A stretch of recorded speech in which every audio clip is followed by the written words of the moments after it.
ऐसी बातें मेरे दिमाग में चलती। क्या बेनी हिन गाने सुनता होगा 2004 में?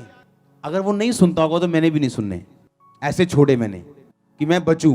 कभी चिंता नहीं हुई। मेरी मम्मी बचे, घर में आना, मम्मी की लड़ाई मेरे साथ, टॉप लड़ाई होनी, घर छोड़ने तक बातें हो जानी। घर छोड़ के चला गया एक दिन में। बाइबल कहती है, क्या तुम नहीं जानते, क्या तुम नहीं जानते कि परमेश्वर ने जगत के निर्बलों को चुन लिया?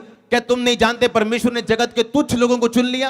क्या तुम नहीं जानते परमेश्वर ने छोटे लोगों को चुन लिया ताकि जो अपने आप को कुछ बड़ा समझते हैं उन्हें लज्जित कर सके? मैं वो इंसान हूं, जब चर्च में मैं जाता था पहले साल तो वर्शिप नहीं होती थी मेरे से, शर्म आती थी, सिर नीचे करके ताली नहीं बजती थी मेरे से, पागलों की तरह बातें करता था, अटैक होते थे। लेकिन आज कोई यकीन नहीं कर सकता कि ये वही इंसान है जो प्रचार कर रहा है, और मुझे मालूम नहीं था कि मैं प्रचार करूंगा। एक आम इंसान से भी कहीं नीचे जिंदगी थी मेरी। हर एक की लाइफ में पैसा प्रॉब्लम नहीं होती, हर बंदे की प्रॉब्लम अलग है, मेरी अलग थी। पर एक डाउन लाइफ से परमेश्वर आपको चुनता है, क्योंकि परमेश्वर ने क्या तुम नहीं जानते परमेश्वर ने जगत के निर्बलों को चुन लिया? बाइबल कहती है परमेश्वर ने कहा, मैंने इस्राएल जाति को इसलिए चुन लिया क्योंकि वो धरती पर सबसे छोटी जाति थी, सबसे कम थे और सबसे कमजोर थे। जब परमेश्वर ने इस्राएल को अपनी महिमा के लिए चुना तब धरती में बड़ी बड़ी जातियां मौजूद थी जिनके पास लोहे के रथ और ऐसे बड़े बड़े हथियार मौजूद थे जिनसे कोई जीत नहीं सकता था। लेकिन परमेश्वर ने कहा, मैंने इस्राएल को इसलिए चुना क्योंकि ये गिनती में कम थे, क्योंकि मैंने इनको चुना अपना अनुग्रह, अपनी महिमा लोगों पे प्रकट करने के लिए, कि बाद में इस्राएल ये ना कहे कि हम ज्यादा थे, हम बुद्धिमान थे, हम बड़े ईमानदार थे, इसलिए परमेश्वर ने हमें चुना। अब्राहम को परमेश्वर ने तब तक आशीष नहीं दी जब तक परमेश्वर ने कहा, अब्राहम इस नगर से निकल, इस देश को छोड़ और जो देश मैं दिखाऊं उस देश में चला जा। स्टडी बताती है अब्राहम उस देश में रहता था जिस देश के लोग हाथों को देख के भविष्य बताते थे और चतुर लोग और चालाक लोग थे। और परमेश्वर जानता था कि अगर अब्राहम को मैंने यहां पे छुआ तो अब्राहम कभी नहीं जान सकेगा कि इसको आशीष मैंने दी है या इसकी किसी भविष्यवाणी ने इसको ब्लेसिंग दी है। और प्रभु ने कहा, निकल, यहां से निकल, जब तक तू यहां से निकलेगा नहीं तेरी आशीष आसमान में लटकी हुई। जब वो वहां से निकला ताकि अब उसको पता चले कि जो मुझे आशीष मिली है वो सर्वशक्तिमान यहोवा परमेश्वर की ओर से मिली, और मुझे किसी से आशीष नहीं मिली, मुझे परमेश्वर ने बढ़ाया और उसने आशीषित किया। क्या आप नहीं जानते परमेश्वर ने आपको चुना फल लाने के लिए, ऊंचा करने के लिए, आप जगत की ज्योति हैं आपको चमकने के लिए? और शैतान आपको क्या आपको कंफ्यूज करते हैं कि नहीं तू एक आम घराने से है, तू बहुत छोटा है, तू बड़ा गरीब है, तू तो बेवकूफ है, तू तो उल्लू है। और आप नहीं जानते आप ही हैं वो जो बड़े काम के लिए चुने गए हैं। अब आपको ये बात ध्यान से समझनी है, आमीन। और अपनी जिंदगी को वैसा रखना है कि परमेश्वर आपके जरिए काम कर सके, क्योंकि वो उन लोगों के जरिए काम करता है जिनकी जिंदगी परमेश्वर में समर्पित है। इसलिए शैतान लाख जोर लगाएगा प्रार्थना के टाइम ताकि आप प्रेयर ना कर सको। बोने वाला क्या निकला बीज लेके, कुछ बीज कहां गिरा, मार्ग के किनारे, कुछ कहां गिरा पथरीली भूमि, कुछ कहां गिरा झाड़ियों में, कुछ कहां गिरा अच्छी भूमि। वही बीज अलग अलग जगह गिरा, कभी 100 गुना फल लेके आया, कभी 30 गुना, कभी 60 गुना, कभी फल ही नहीं लेके आया। बीज सेम है, बीज की कैपेसिटी सेम है, पर उसमें से वो निकला नहीं जो निकलना चाहिए था। आपको जब परमेश्वर ने चुना आपकी कैपेसिटी 100 गुना है सबकी, लेकिन आप गिरे कहां ये मायने रखता है। किस काम के लिए चुना परमेश्वर ने आपको? फल लाने के लिए। पता है क्या करना है? अगर आज किसी को चुनना हो कि आज हम आपको बिजनेस देना चाहते हैं, चर्च की ओर से एक बिजनेस करो, तो किसको चुना जाए? ऐसा बंदा जिसके पापा बिजनेसमैन हो, दादा बिजनेसमैन हो, बिजनेस करने की अकल हो। लेकिन जब परमेश्वर चुनने पे आता है तो वो एक्सपीरियंस देख के नहीं चुनता, वो अपने चुनाव को देख के चुनता है और अपने साथ जो रिलेशनशिप है परमेश्वर की आपके साथ, वो उस हिसाब से चुनता है। जब परमेश्वर चुनता है तो ना तो रंग रूप देख के चुनता है, ना काबिलियत देख के चुनता है, वो चुनता है कि आपका संबंध कैसा परमेश्वर के साथ।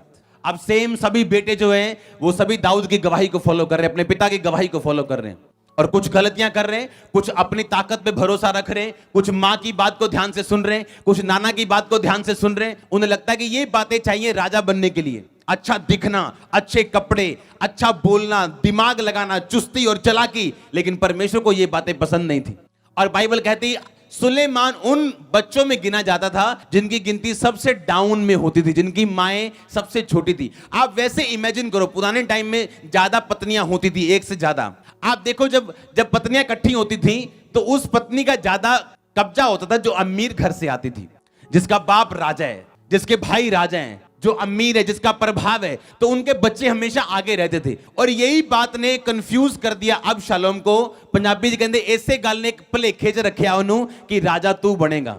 और परमेश्वर ने उसको राजा नहीं बनाया, किसको बनाया? सुलेमान को, क्योंकि सुलेमान वो जन था जिसने अपने फादर की गवाही को फॉलो किया था। आपकी लाइफ जितनी मर्जी बड़े केस में क्यों ना फंसी हो, आत्मिक जगह सही होनी चाहिए आपकी। कैसे? जैसे उस अंधे की थी, जब उसको मालूम हुआ कि परमेश्वर ने यहां से निकलना है, तो उसके कंधे पे क्या होता था? एक कपड़ा होता था उसके कंधे पे। हाँ, अलग अलग स्टडीज आपको बताती हैं कि वो कपड़ा जो था वो सर्टिफिकेट था भिखारियों का, कि अगर उसके कंधे पे होगा तो वो भीख मांग सकेगा। सरकार ने उसे दिया होता था। जब यीशु मसीह उसके सामने से निकले तो बाइबल कहती वो अपना कपड़ा फेंक कर शीघ्र उठा और यीशु मसीह के पीछे चला। उसने कपड़ा अपनी पॉकेट में डाल के यीशु मसीह के पीछे नहीं गया, या अगर मैं चंगा नहीं हुआ तो क्या करूंगा? दोबारा कपड़ा निकालूंगा, भीख मांगूंगा। वो इस तरह से परमेश्वर के पीछे गया था कि अब मैं तेरे पीछे हूं, तो अगर चंगा नहीं करेगा, मेरा ध्यान नहीं रखेगा, तो मैं मरने के लिए भी तैयार हूं। मुझे भीख नहीं मिलेगी, मैं मर जाऊंगा, नो डोंट वरी, पर मैं तेरे पीछे आ रहा हूं। एक मन होके आमीन। अगर मैं सेवा कर रहा हूं तो मेरे लिए, मेरे परिवार के लिए, आमीन। कि परमेश्वर मुझे ब्लेस कर रहा है, वो मुझे अपनी पर्सनल लाइफ में आशीषित कर रहा है। ये सेवा किसी के ऊपर एहसान नहीं है, ये परमेश्वर का फजल है। अगर आप चर्च में आए हो, बैठे हो, तो ये परमेश्वर का अनुग्रह आपके ऊपर। आप प्रभु पे एहसान नहीं कर रहे हो। कितने समझ रहे हैं? कई लोगों की आत्मिक पोजीशन बड़ी अच्छी है, उनका परमेश्वर के साथ रिलेशनशिप बड़ा अच्छा है, प्रभु पे विश्वास हो चुका है, पर गलत जगह पे बैठे हैं। चर्च कौन सी जा रहे हैं? जो घर के नजदीक है। जाओ उस चर्च में, चाहे वो नजदीक हो घर के, चाहे बिल्कुल साथ की दीवार क्यों ना हो, चाहे आपको 100 किलोमीटर चल के जाना हो, पर उस चर्च जाओ जो चर्च जीवित हो, जहां पे आराधना होती हो, गवाहियां होती हो, प्रचार होता हो, प्रार्थना होती हो। मैं खामरा चर्च की बात नहीं कर रहा हूं, हर वो चर्च जो परमेश्वर में इस तरह से चलती, आप उस चर्च जा सकते जो जीवित चर्च हो। आमीन।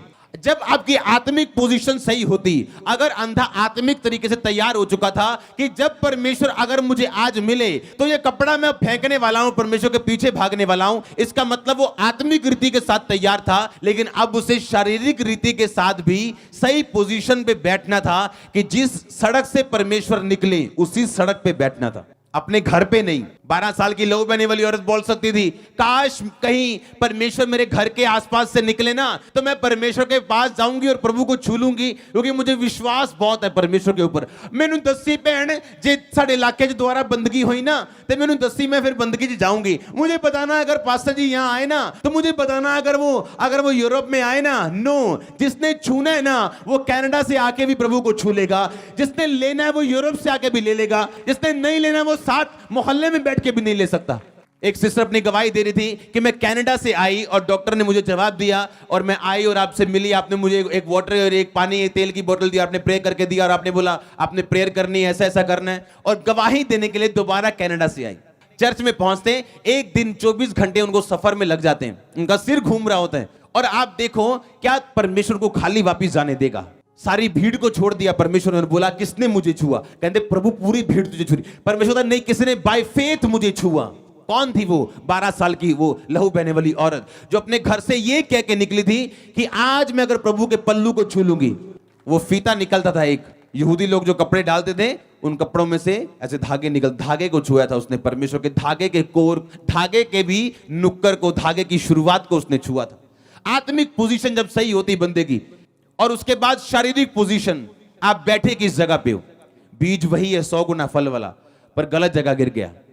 परमेश्वर ने पता क्या कहा? सबसे अधिक अगर कोई चीज मांगनी है तो क्या मांग? बुद्धि। कहता ये कुंदन से भी बढ़ के, सोने से भी बढ़ के, सबसे अधिक कहता अगर कोई चीज मांगनी है तो क्या मांग? क्या मांग? बुद्धि मांग।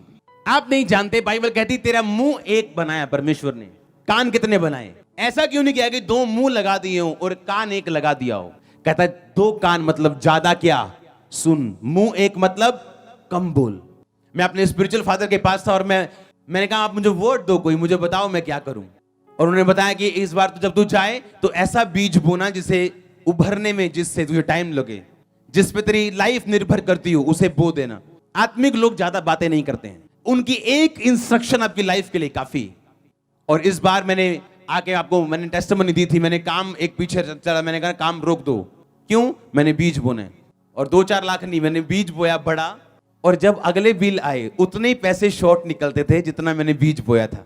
और हर बार सुनो, हर बार शैतान बोलता था तूने गलत काम किया, तूने गलत कर दिया। उस बार अरेंज हो जाना, अगली बार जब फिर बिल आने बड़े बड़े, उतने पैसे शॉर्ट होने जितना मैंने बीज बोया था।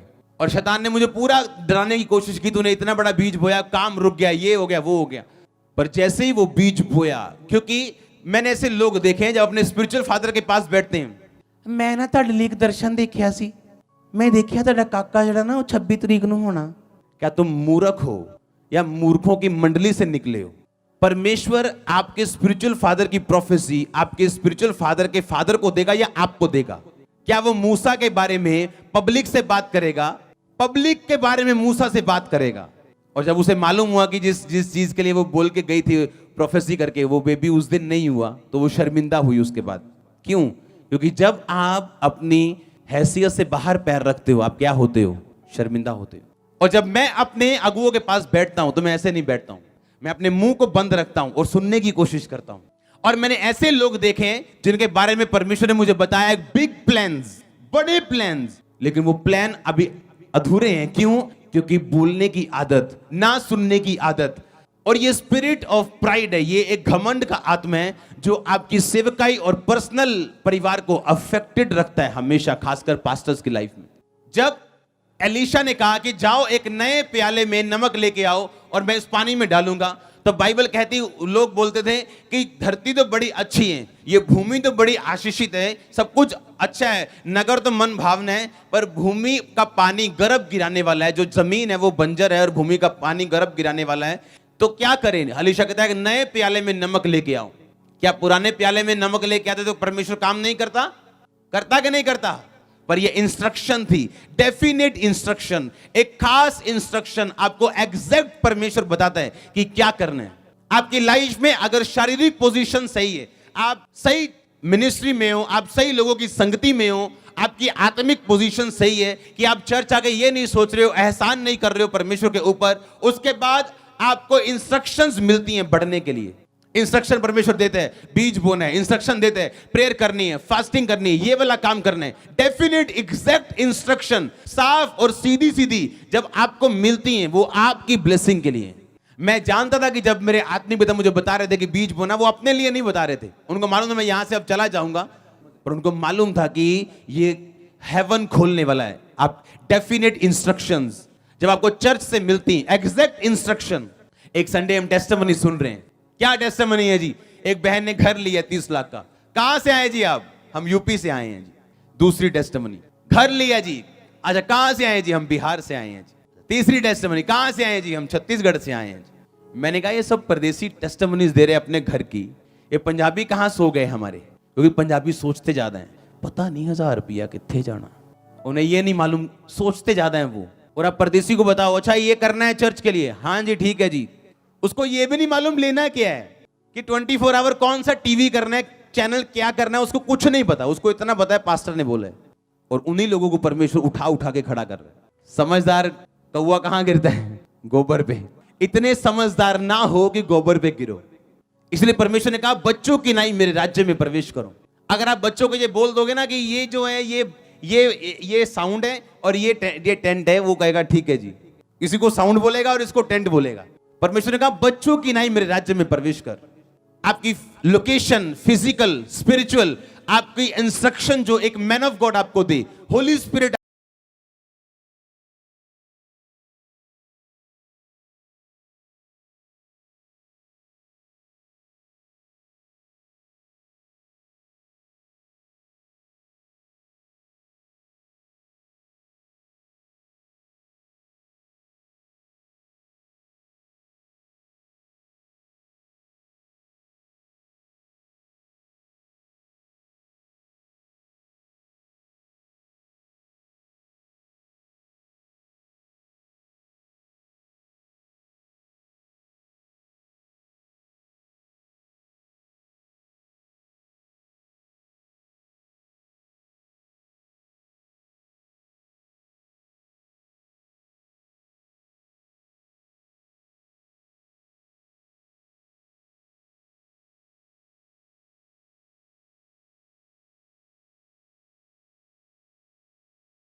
एक बंदा ग्रेट हुआ तो ये हजारों लोगों को प्रभावित करने वाला है। एक गवाही आपकी बनी, आपने नशा छोड़ दिया, आपने एक बार दी, 2 बार दी, पर जब एक बंदा उस गवाही के साथ दे दे के ग्रेटनेस के रास्ते में चल पड़ता है, जब वो ग्रेटनेस के रास्ते में आता है, जो ग्रेट बनता है वो प्रभावित करता है हजारों लाखों लोगों को।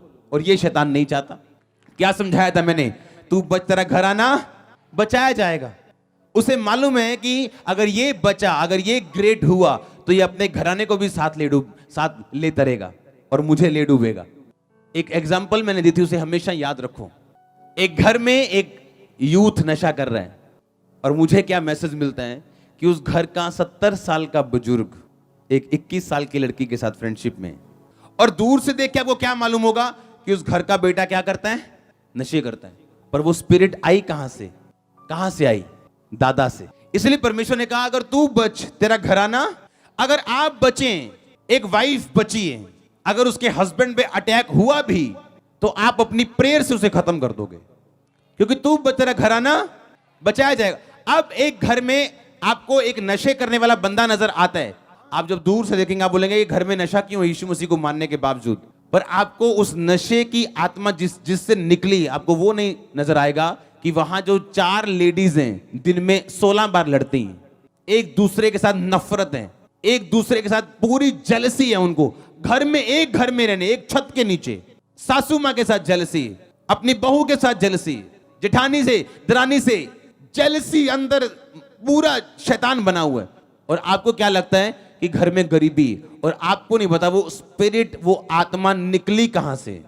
अगर एक औरत संभल जाए और ये बोले कि मेरी कमियां मैं दूर करूं, मैं बचूं, मेरा घराना, और जब मैं बचूंगी आपके हस्बैंड को बचना पड़ेगा, आपके भाई को बचना पड़ेगा, आपके फादर को बचना पड़ेगा, आपके बच्चों को बचना पड़ेगा।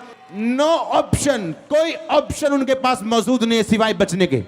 कोई ऑप्शन नहीं है उनके पास, क्योंकि आप क्या हो चुके हैं? बच चुके हैं। पर आज एक 70 साल का बंदा अपनी गर्लफ्रेंड रखता है और आके परमेश्वर के दास उसके नबी को पूछता है, बोलता है प्रेयर करना मेरे घर के लिए।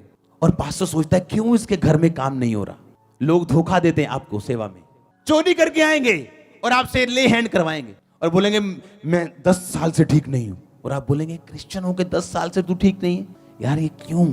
और आप परमेश्वर की ओर देखे जाएंगे, परमेश्वर तो बड़ा कसूर है ना, परमेश्वर पता नहीं किन्ना का गलत है, पता नहीं, प्रभु का कसूर निकालें। और शक करेंगे आप कि क्या परमेश्वर हील क्यों नहीं करता कई लोगों को। पर आपको मालूम नहीं, चर्च में एंटर करना, मैंने लम्बे पैजाना बंदे ने, पापा जी पापा जी पापा जी, और थोड़े दिन बाद चर्च में चोरी हुई, किसने की? उसी ने की।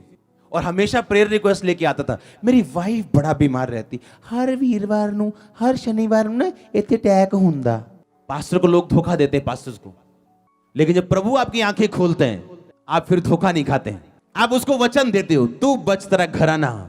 अगर तू चोरी छोड़ता और तू प्रेयर में जाता, तेरी वाइफ की हीलिंग के अलावा कोई रास्ता नहीं बचा, और तेरे घर के उद्धार के अलावा कोई रास्ता है ही नहीं है, कोई एस्केप नहीं है, कोई नुक्कड़, कोई गली, कोई दरवाजा नहीं है बचने का। भाई बचना पड़ेगा, आपकी फैमिली को आना पड़ेगा, मसीह में आना पड़ेगा, नशों से बाहर आना पड़ेगा, गरीबी से बाहर।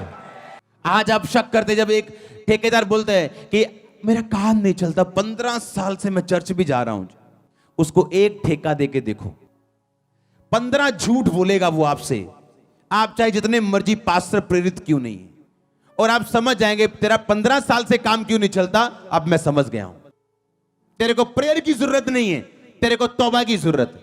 तू बच, तेरा घराना, तू बच, तेरी सेवकाई। एक सेवा बड़ी और एक छोटी क्यों? क्योंकि वो एक मैन ऑफ गॉड के ऊपर डिपेंड करता है, वो कैसे सेवा करता है, उसने कितनी बात सुनी है परमेश्वर की, कितना टाइम वो प्रभु के साथ बिताते हैं, और परमेश्वर की कितनी आज्ञाकारिता में। हालेलुया। परमेश्वर पर निर्भर नहीं करता आपने कैसे लिया प्रभु के वचन को। बोने वाला बीज बोने के लिए निकला, बीज में वही 100 गुना फल है, लेकिन आप गिरे कहां? पथरीली भूमि पे गिरे। कहां होती आपको पता है? सड़क के किनारे कैसे गिरते हैं आप? सड़क पे नहीं, सड़क के, क्योंकि खेत और सड़क के बीच में एक जगह होती है मिट्टी वाली, आप वहां गिरते हैं। ना धोबी का कुत्ता, ना घर का, ना घाट का, ना चर्च के तो ना संसार के। संसार गए तो चर्च आई तो जय मसीह की, बाहर गए तो कुछ और। तीसरे रिश्तेदार चले तो कुछ और। आप कौन से बीज हो जो सड़क के किनारे गिरे, ना तो इधर के हो ना तो उधर के हो। और लिखा शैतान आपको झुकता है। जो डबल माइंडेड लोग हैं, लिखा समुद्र की छल के जैसे। समुद्र की छल आती थी 20,000 साल करोड़ों साल पहले भी आती थी, टकराती थी, चली जाती थी। आज भी ऐसे ही करती, कोई काम नहीं हुआ। आज भी आती है और चली जाती है। क्या कहा परमेश्वर ने कि दो चित्ते लोग समुद्र की छल के जैसे।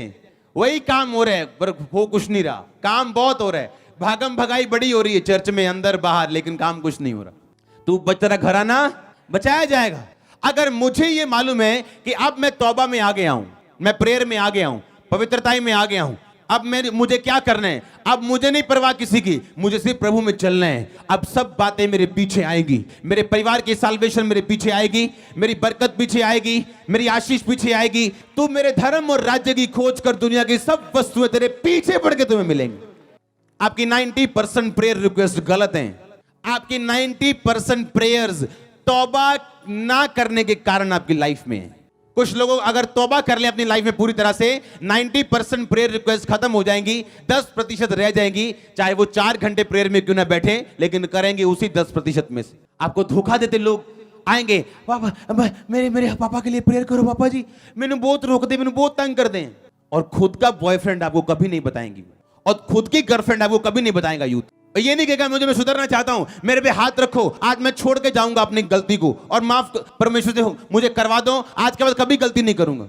आप देखो ऐसा चल के 1 साल 2 साल 3 साल 4 साल आपका फादर चर्च में आपसे आगे बैठा होगा, पर शैतान कमी कहां डालता है, आप प्रेयर करवा रहे हो और प्रेयर कर रहे हो, पर लाइफ वैसी नहीं। यीशु मसीह ने कहीं नहीं कहा, उसने कहा तू बच, तेरा घराना। कितना सिंपल, कितना पावरफुल वर्ड है, तू बच। लोग मुझे बता रहे थे कि जब मीटिंग्स करते हैं लोग पंजाब में, कहते थे हम 50 पास्टर्स इकट्ठा होते हैं, एसी हॉल करते हैं और 500 लोग आते हैं 3 महीने की तैयारी में। मैंने कहा हम मिट्टी में टेंट उठाते हैं, टेंट खड़ा करते हैं। आप समझ रहे हो कि नहीं? तू बच, तेरा घराना। एक दिन मैं जा रहा हूं और क्या मेरे दिमाग में चल रहे हैं, मैंने कहा यार क्या बेनीहीन गाने सुनता होगा, फिल्मी गाने। देखो दिमाग में मेरे क्या चल रहा है, मैं नया हूं मसीह में बिल्कुल। और जाते मैंने अपने पास्टर से क्वेश्चन पूछा, मैंने कहा कि बेनीहीन पाजी गाने सुनता हो ना? ऐसे बोलते थे हम पहले, हाँ पाजी करी जाना पास्टर्स रूम। रॉन्ग है ये। जितनी इज्जत आप दोगे उतना आप ब्लेस होते हैं। कहता तू धर्मी को धर्मी मानेगा, धर्मी का बदला, नबी को नबी मानेगा, नबी का बदला। यीशु मसीह एक नबी था, लेकिन उसके घर वाले उसे भाई समझते थे, इसलिए उनके जीवन में काम नहीं हुआ। ऐसी बातें मेरे दिमाग में चलती। क्या बेनीहीन गाने सुनता होगा 2004 में? अगर वो नहीं सुनता होगा तो मैंने भी नहीं सुनने। ऐसे छोड़े मैंने कि मैं बचूं। कभी चिंता नहीं हुई, मेरी मम्मी बचे, घर में आना मम्मी की लड़ाई मेरे साथ, टॉप लड़ाई होनी, घर छोड़ने तक बातें हो जानी, घर छोड़ के चला गया एक दिन में। आज उसी मम्मी को बैप्टिज्म दिए मुझे 7 साल हो गए अपने हाथों से। तो बच, तेरा घर आना। आपका मेन कंसंट्रेशन क्या है? खुद। क्या मेरी प्रेयर है या नहीं? आप 10 दिन बाइबल ना पढ़ो, आप सूख जाओगे और आपको मालूम होगा कि कुछ कमी है। पैसा है, आशीष है, बरकत है, लेकिन कुछ कमी क्या है, ये बेचैनी क्या है जो मेरी आत्मा के अंदर है। आप कभी फाइंड नहीं कर पाओगे। प्रेयर से भी कई बार वो मिटेगी नहीं जब तक आप बाइबल नहीं पढ़ोगे। आप जैसे ही बाइबल पढ़ोगे, आपकी सिचुएशन वही है, चैलेंज वही खड़ा है, पर आपका दिल शांत हो गया, क्योंकि आपकी आत्मा को खाना मिल चुका है। आपने अपने आपको ट्रेंड करना शुरू कर दिया कि मैं वचन में जीऊंगा, मेरे आसपास क्या होता है कोई मायने नहीं करता। डैनियल कहता मैं ये खाना नहीं खाऊंगा जो बाइबल में मना है। क्या ये बड़ी बात है? खाना बहुत बड़ी बात है। क्या है? छोटी। कि मैं ये खाना नहीं खाऊंगा, क्यों? बाइबल में मना है। जो महान बनाती है वो क्या चीजें हैं? छोटी। और उस देश का वो प्रधानमंत्री था, उस प्रधानमंत्री का पहला स्टेप क्या था? वो खाना मना किया राजे को जो बाइबल में मना था। मैं हैरान होता हूं लोगों की लाइफ देख के, जो पर्दे के पीछे हैं, जब चर्च से वो निकलते हैं, उनकी लाइफ देखो, हैरान हो गया आप बोलोगे क्या तुम सचमुच वचन सुन के आया कि तेरे कान बंद थे? क्या सुना आज तुमने? ऐसे लोगों से दूर हो जाओ जो गेम्स खेलते हैं अपनी लाइफ के साथ और आपको भी वीडियो गेमर बनाना चाहते हैं। अगर आप ग्रेट ना हुए, आपका घराना भी ग्रेट नहीं होगा। अगर आप ना चमके तो वो भी अंधेरे में रहेंगे। आज कुछ परिवार बैकस्लाइड हो चुके हैं क्योंकि उनके यूथ बच्चे जो चर्च में आते थे उन्होंने गलती की। आज कुछ परिवार चर्च में बैठे हैं क्योंकि उनका यूथ बच्चा एक चर्च में आया था जो आज पास्टर बन चुका है। फर्क है दोनों में। आज परिवार बचाए जा चुके लोगों के, क्यों?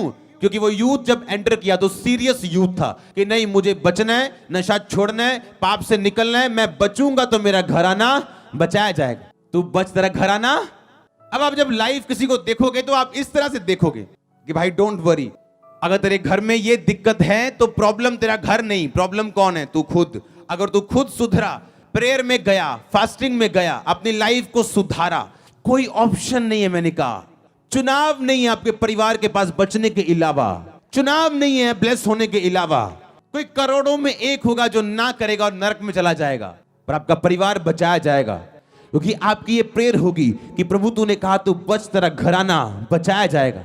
सबसे अधिक अपने मन की रक्षा कर, अपने अकाउंट की रक्षा, अपनी सेवकाई की रक्षा, अपने शरीर की नहीं, सबसे अधिक अपने मन की रक्षा कर, क्योंकि जीवन का मूल स्रोत तेरा क्या है? मन है। सबसे अधिक अपने मन की रक्षा कर।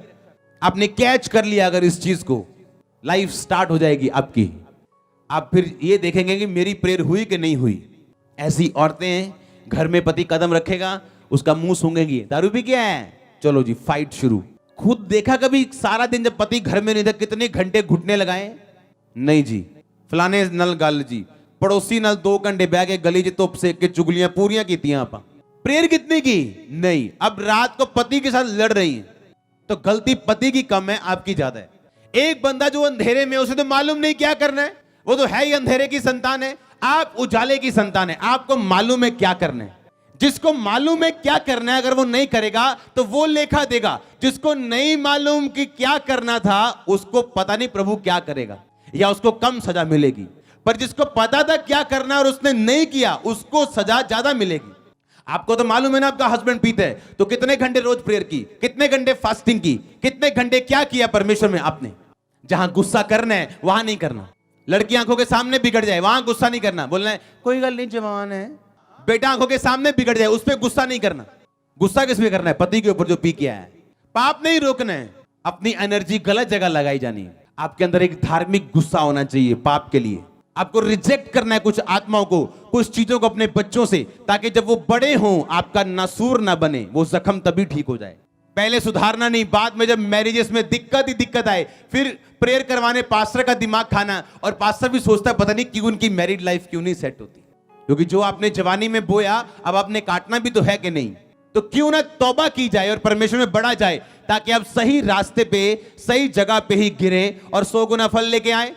इसलिए मैंने कहा ये चर्च सीरियस लोगों के लिए, जो सीरियस माइंड के साथ आए, जो लाइफ चेंज करवाना चाहते हैं, अक चुके हैं पुरानी जिंदगी से।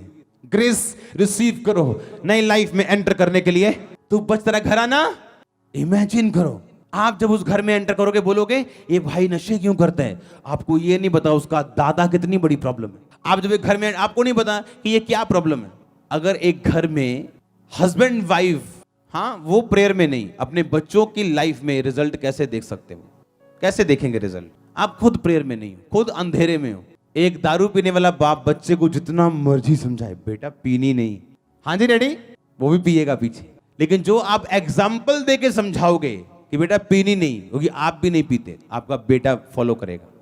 दुनिया वो नहीं देखती जो आप कह रहे हो, जो आप कर रहे हो वो उसे फॉलो करती। बड़े बड़े प्रीचर बैठे हैं, बड़ी बड़ी गहरी बातें करने वाले, पर दुनिया फॉलो नहीं करती उन्हें। क्यों? उन्हें मालूम है जो ये कहते हैं वो फॉलो नहीं करते।